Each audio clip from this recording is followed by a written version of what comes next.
Les amis, bonjour, on se retrouve pour une nouvelle vidéo Marvel, une nouvelle vidéo custom. Alors je vous avais dit il y a 6-8 mois, je ne sais plus trop quand j'ai stoppé, que j'avais rempli plus ou moins ma pièce Marvel et que du coup je vous présenterai malheureusement plus de statuts sur ce thème, puisque que ça soit XM ou les fabricants custom, c'est des statuts qui sont pas que je peux pas proposer dans les économiser et partager, et du coup on voyait petit à petit les pièces de ma collection étant entre guillemets finie. Je vous avais dit que c'était la fin. J'avais complètement zappé 2 pièces précommandées chez Darkside Studio qu'on va voir aujourd'hui, studio de custom français, pièce que j'avais du coup précommandée à l'époque où ma salle n'était pas encore du tout pleine et finie, et que j'ai reçue du coup dernièrement, à commencer par Black Panther. Alors bon, je sais pas vraiment où je vais les mettre du coup, parce qu'il y en a 2. Bon, relative bonne surprise à l'ouverture, les socles sont quand même très petits. Alors ils sont au nombre de 2, je vais vous le détailler du coup dans la pièce. Darkside Studio, à pas confondre avec Darkside Collectible, qui est du coup là un fabricant officiel de produits dérivés. Bon, qui sort pas grand chose à ma connaissance, mais bon, qui existe. Darkside Studio, on est sur un studio qui est du coup beaucoup plus ancien, spécialisé dans pas mal de réalisations Spider-Man. Ça sera d'ailleurs du coup la deuxième statue que je vous présenterai en vidéo. Des très belles réalisations, des personnages souvent en duo, une réadaptation récente du Lézard, qui on l'a vu dans la vidéo du XM, coûte très cher, des Black Cat et Gwen qui ont l'air, non pas Gwen, Mary Jane, qui ont l'air vraiment très réussis. Enfin, des statues vraiment voilà, très originales, très détaillées, un peu dans la mouvance du coup de ce que fait NMK, ou c'est NMK qui fait, je sais pas, qui est né en premier dans la mouvance de Darkside Studio. Bon, peu importe, voilà, on est vraiment sur des produits qui sont réfléchis, soignés, accurate au comics, évolué au niveau de la pose. On est vraiment sur voilà, quelque chose qui n'est pas fabriqué à la chaîne, mais qui est vraiment des produits destinés aux fans, aux collectionneurs, aux amoureux du comics. Alors, on avait du coup 2 versions pour ce Black Panther. La version régulière avec uniquement ce socle et le personnage dessus, et la version un peu deluxe comme celle-ci avec du coup, si je dis pas de bêtises, le buste, le présentoir du buste supplémentaire. J'espère pas me tromper parce que j'ai précommandé la statue il y a 1 an, je crois que c'était un truc du style, et surtout ce socle supplémentaire avec la panthère noire à l'effigie. Alors j'avais pris la version deluxe parce que le socle classique il est relativement très sympathique. On va commencer du coup par celui-ci. On a du coup quelque chose de assez sophistiqué, comme on peut le voir au Wakanda, avec des éléments de vibranium dans les tubes translucides, et une caisse, j'imagine, qui est censée renfermer elle aussi du vibranium. Quelque chose d'assez futuriste, mais qui pour moi donne une dénotation, enfin dans mon esprit en tout cas, un peu plus Spider-Man, un peu plus Oscorp que Black Panther. C'est vrai que quand je pense au Black Panther, moi je suis beaucoup plus du coup sur quelque chose, un personnage voilà, immergé dans la jungle avec des stèles un peu antiques et une panthère noire, que quelque chose de, voilà, de futuriste et représentant le Wakanda. Donc c'est pour ça que je suis plus fan perso de ce socle, c'est celui que j'ai présenté dans ma collection, que de celui-ci. Maintenant, on ne peut pas lui reprocher spécialement d'avoir été mal réalisé, parce que franchement c'est très joli. Les peintures sont quand même vraiment très sympas. Le socle il prend extrêmement peu de place, ça c'est vraiment un gros point positif. La statue elle est entièrement à la verticale. On doit avoir franchement 20 cm à tout casser en profondeur ou en largeur, donc ça c'est vraiment très sympa pour l'exposition.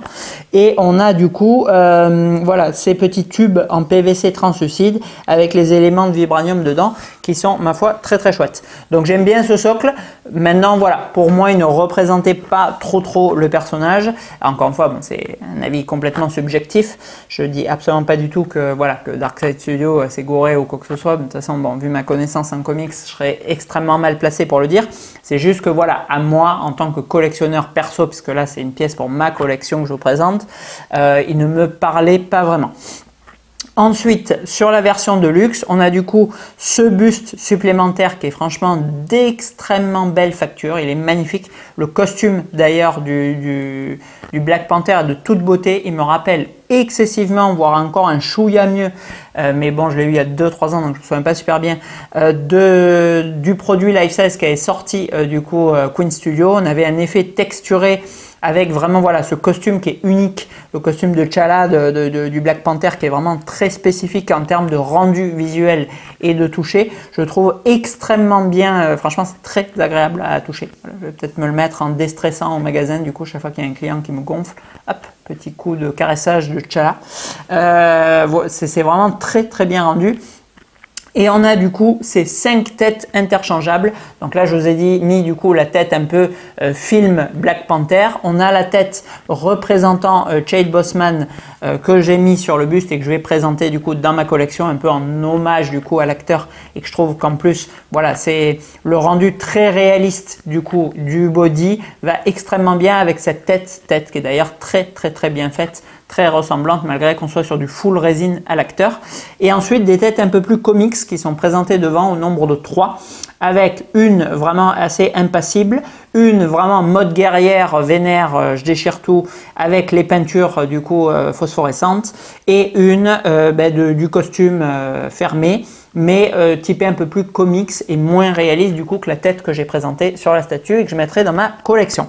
Sur cette version de luxe, on avait du coup ce deuxième socle supplémentaire là qui va reprendre des temples, des stèles antiques avec à l'arrière un des masques là de comment il s'appelle le gros qui l'affronte là, je n'ai pas regardé Black Panther depuis 3 ou 4 ans, je ne me souviens plus de son nom, qui est relativement bien peint. On a un côté un peu bronze vieilli qui est assez sympathique. On a cette souche de bois qui est elle aussi ma foi relativement bien peinte et on a ensuite ce socle qui me fait beaucoup penser moi au fantôme du Bengale. Bon, je sais pas si c'est une quelconque rapprochement à mon avis, absolument pas, avec un peu d'eau qui coule en résine translucide qui est relativement bien faite et du coup cette fameuse panthère noire qui est assez agressive, panthère qui me fait d'ailleurs beaucoup penser dans le rendu et la sculpture au Batman on Throne de Queen Studio qui avait 2 panthères du coup sur chaque côté et je trouvais qu'on était vraiment dans le même esprit du coup voilà les panthères, le rendu comics qui est rendu dessus me rappelle extrêmement là encore une fois ce qu'avait fait Queen Studio. Ensuite pour notre personnage du coup de T'Challa, j'ai choisi la version comme d'habitude qui propose plus en exposition puisque vous avez le choix du coup entre 3 paires de mains différentes, que ça soit les mains ouvertes, donc comme j'ai présenté là sur le buste avec les ongles dépliés, les poings fermés tout noirs style comics ou les poings argentés rappelant un peu plus du coup le costume du film. Ou alors après cette parure lance plus bouclier qui donne encore plus de dynamisme, d'envergure et de garniture à la statue. C'est ce que perso j'ai choisi. Voilà, je trouve que bon, le personnage il est quand même relativement simple, relativement flué, un peu comme un Spider-Man, il n'y a pas trop d'artifice dessus. Donc c'est toujours un plus, je trouve, voilà, de rajouter un peu d'accessoires, ça l'habille. Donc le bouclier est fait du coup pareil vibranium métal brossé qui est en full résine mais qui a un très beau rendu métallique et la lance qui donne vraiment pas mal d'envergure, elle doit faire une trentaine de centimètres avec du coup les couleurs là dorées un peu du Black Panther sur le manche et sur la pointe. Voilà, donc je présenterai la statue comme ça je vais du coup le ranger dans la boîte avec ça et je vais essayer, alors bon je sais déjà pas où la mettre donc je sais pas comment je vais faire pour enquiller le buste en plus, mais je vais quand même essayer de mettre le personnage du buste pour faire un peu hommage du coup à l'acteur et franchement encore une fois qui est très bien rendu, qui rend extrêmement bien avec les griffes déployées. Alors, Darkside Studio, il nous propose du coup cette pièce à 60 exemplaires. J'ai là le numéro 16, donc un tout petit tirage. Bien évidemment, comme toujours avec les customs, on se promène toujours voilà, entre 40 et 80 pièces. Donc on a une statue qu'on verra extrêmement peu dans les collections. Une statue qui est grosso modo au même prix que celle d'XM, mais qui se veut quand même beaucoup plus rare. Donc c'est pour ça que j'ai opté du coup pour ce Black Panther de Darkside Studio, et aimant énormément les réalisations Spider-Man qu'ils ont faites. Voilà. Alors, en termes de notation, en réalisme et fidélité, je trouve que c'est extrêmement bien rendu. On a un costume qui fait très très réaliste au niveau des textures. On a la patte comics du coup pour le second socle qui est pour moi du même niveau que celle qu'avait proposé Queen Studio sur sa statue Batman. Donc, et surtout le visage sculpté de Chade Boseman, pardon, qui est lui aussi très ressemblant. Donc en réalisme et fidélité, je vais partir sur 17 sur 20. Je trouve qu'on est vraiment sur du très haut niveau sur ce custom. Réalisation encore une fois française, ça fait plaisir. En rapport qualité-prix, alors en prix, je crois, je me souviens vraiment pas exactement et j'ai bien sûr pas pris la peine de vérifier comme d'habitude pour vous communiquer des fausses informations. De toute façon, le seul et unique but de mes vidéos, vous induire en erreur. Je crois qu'on était grosso modo sur 900 € pour la version classique avec uniquement du coup le personnage, sans le buste supplémentaire, sans le socle supplémentaire, sans la panthère. Donc la réalisation du Black Panther, on devait avoir plus ou moins toutes les têtes, je crois, ou il en manquait peut-être une ou deux, sur ce socle. Et on a déjà une statue qui est franchement très très sympa, 900 €. Encore une fois, on est quasiment sur le prix d'un sideshow, un peu plus, mais avec une pièce qui ne va pas être tirée à 2000 ou 3000 exemplaires dans le monde, mais à 60. Donc bon, je trouve qu'on est vraiment sur un rapport qualité-prix qui est excellent. Pour la version de luxe, je crois qu'on rajoutait grosso modo 300 € de plus, c'est-à-dire 1200 € pour du coup cette statue 1/4. Alors oui, ça commence à faire un peu plus cher, on vient du coup plus ou moins avoisiner, tatillonner les prix d'une XM Studio, mais il ne faut pas oublier qu'on a quand même ce deuxième buste supplémentaire et ce deuxième socle. À ma connaissance, il n'y a quasiment aucune statue qui ont deux socles. Bien sûr que bon, des bustes supplémentaires ça existe, même en un tiers. Maintenant, des socles supplémentaires, ça reste quand même extrêmement peu. Je crois d'ailleurs que c'est la première statue que je présente qui a deux socles. Généralement, si on reprend encore une fois la Batman Queen Studio on Throne, on a du coup des socles qui sont étoffés pour la version de luxe. C'est-à-dire que sur le Batman, on vient rajouter par exemple l'ange de la mort en arrière. Bon, sur d'autres pièces, on a des éléments en plus. Mais avoir deux socles sur une même statue, c'est quand même assez rare. Bon, voilà, ça demande plus d'ingénierie, ça demande plus de conception, ça demande bien sûr plus de travail, de résine, de moulage, de peinture. Donc franchement, je trouve que bon, avec deux bustes, 4 paires de mains, 5 têtes, 2 socles, bon, et il ne faut pas oublier qu'on n'a que 60 exemplaires au monde, on est sur un rapport qualité-prix qui est pour moi très très bon. Je vais lui mettre là aussi la note de 17 sur 20. En rendu global, alors bon, c'est sûr que pour les statues custom, c'est d'ailleurs pour ça que j'ai commencé à collectionner les statues Marvel, vous le savez, pour les custom versus Sentinelle des X-Men. Bon, bien sûr qu'on n'est pas sur un rendu global qui est époustouflant. Maintenant, bon, on est sur un personnage qui est encore relativement simple, c'est-à-dire, voilà, comme les statues de Speedy, c'est un personnage qui suffit plus ou moins à lui-même. Il faut juste bien le texturer, lui faire une belle pose. Là, je trouve que c'est très beau. Franchement, ça, on a une pose qui est vraiment majestueuse. J'aime beaucoup cette idée de statue en vertical. Ça change énormément de plein de réalisations qui, elles, vont être en horizontal, prendre beaucoup de place et pas forcément monter très haut, alors que dans les displays, on a du coup de la place inoccupée. Là, on a du coup voilà, une statue qui prend très peu de place en largeur et en profondeur, mais qui est vraiment très haute et qui donne beaucoup de dynamisme du coup. Je trouve que c'est vraiment une très bonne idée. À côté de ça, on a un rendu visuel qui est très réussi et on a cette pose vraiment majestueuse, cri de guerre conquérant, qui va vraiment très bien, je trouve, au personnage, avec voilà, le petit côté animal avec la pièce sur le côté. Franchement, je trouve que c'est vraiment très très joli. Alors oui, c'est pas époustouflant, on n'est pas sur Waouh et compagnie, mais on est franchement sur une belle exécution. Donc je vais lui mettre du coup 14 sur 20 en rendu global. Je trouve que franchement, c'est pas une statue spécialement qu'à rougir, voilà, de ce que nous sort encore une fois, par exemple, XM. En note générale, écoutez, je trouve que, alors je ne suis pas ultra fan du personnage de Black Panther, mais je trouve qu'on est quand même sur une très très belle exécution de la part de Darkseid Studio. Il n'y a pas spécialement de faute, ni de goût, ni de rendu. Donc je vais partir sur 15 sur 20. Je trouve que c'est vraiment une statue, si vous aimez beaucoup le personnage, c'est une des plus belles représentations, je pense, qui existe. Puisqu'on a, à ma connaissance, pas de statue entière pour ce personnage. On a la Heron Studio. Bon, qui est sympa avec voilà, quelque chose de beaucoup plus panthère, animalier, etc. puisqu'il est très accroupi sur le socle. Elle était belle, franchement, je l'ai vue dans un Je crois que c'est une boutique Zinc, si je dis pas de bêtises, à Marne-la-Vallée. Voilà, c'est une belle statue. Maintenant, je trouve pas que celle-là, elle ait quelque chose à lui envier. La XM Studio, bon, là, on est complètement dans le délire comics, puisque c'était pas du tout texturé. On avait un socle, bon, qui était un peu dans cet esprit.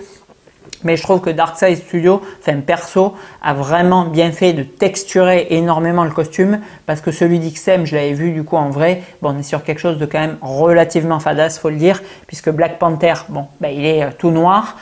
Quand on est en version comics, il a du coup pas ces effets chromés qui viennent un peu trancher avec le personnage et surtout le costume est intégralement lisse. Donc franchement la XM, moi je l'aurais pas pris pour ma collection, je l'aime pas trop. C'est une statue, oui, qui se trouve moins chère en occasion. Au lieu de 900 € pour la Darkside, vous pouvez peut-être trouver la XM avec un coup de bol à 500-600 €. Mais franchement, elle a quand même pas du tout le même rendu. Je préfère très clairement celle-ci. D'autant plus que, encore une fois, celle-là, on a l'originalité de la verticalité que proposait pas du tout la XM. Donc, je trouve que Sideshow, alors ils ont dû nous en sortir, mais franchement, ils m'ont même pas marqué. Donc, je pense pas qu'on soit là non plus sur quelque chose d'époustouflant. Je pense qu'on est grosso modo sur la plus belle statue Black Panther. Ça peut être sympa, puisque c'est pas un budget délirant non plus, d'y associer le buste de Queen Studio que je possédais, qui se trouve maintenant en occasion. Ça a quand même pas mal baissé les Queen vers 1200 € le prix d'origine. Voilà, et venir disposer du coup le buste en arrière-plan avec cette statue conquérante et pourquoi pas le Chade Boseman devant, ça peut être franchement très cool au niveau du rendu. Je pense qu'on peut avoir quelque chose de très sympa. Voilà. Donc grosso modo, pour moi, sauf si j'en ai oublié, n'hésitez pas du coup à me le mentionner dans les commentaires. On est grosso modo sur la plus belle représentation, la plus belle exécution de Black Panther existant à ce jour. Pour un prix, encore une fois, pour ceux qui vont partir sur la version classique, en dessous de 1000 €. Bon, pour la version Deluxe, du coup, un petit peu plus cher. Mais franchement, on est sur quelque chose de parfaitement cohérent. Et je le rappelle tout le temps avec les customs. Et c'est pour moi l'un des fers de lance de la collection. Avec une limitation de 60 pièces monde. C'est-à-dire que vous aurez 60 personnes dans le monde maximum qui posséderont cette statue. Alors, elle est très certainement épuisée. Je sais d'ailleurs pas vraiment comment on contacte du coup Bernard qui gère Darkside Studio parce qu'on est sur des groupes privés. Vous pouvez quand même, bon, si vous avez aimé cette statue, peut-être que quelqu'un a annulé sa commande ou autre. Bon, il y a peut-être un exemplaire à saisir. Mais bon, comme la plupart des projets, voilà, que ce soit Last Level, que ce soit un MK, que ce soit Final Master, on est toujours voilà, sur des statues qui sont épuisées bien avant qu'elles soient fabriquées, puisque bon, c'est quand même très peu, c'est des commissions privées comme le nom l'indique. Et après, bon voilà, vous avez des collectionneurs pour X ou Y raison, qui ont changé de thème, qui n'ont plus de place, qui ont besoin de sous pour une nouvelle préco ou je ne sais quoi, qui vont revendre leur exemplaire. Donc bon, pourquoi pas, et je pense qu'on sera, voilà, on n'est pas forcément sur une statue qui est appelée à prendre de la cote. J'espère pas en perdre parce que ça serait pas mérité. Mais du coup, vous pouvez très certainement trouver cet exemplaire grosso modo au prix de départ. Voilà. Allez, on finit du coup là sur Darkside Studio. On verra dans une vidéo prochaine le Miles Morales du coup de Darkside. Ils ont fait d'autres statues Spider-Man qui sont absolument magnifiques, que pour le moment j'ai pas eu l'occasion de saisir, et étant full je pense pas que j'en ferai l'acquisition. C'est dommage parce que franchement elles auraient vraiment mérité d'être présentées parce qu'elles sont extrêmement réussies et elles sont pour moi, dans ce que j'ai vu, parmi les plus belles réalisations de Spider-Man. Voilà. Merci à Darkside Studio et à bientôt pour une nouvelle vidéo.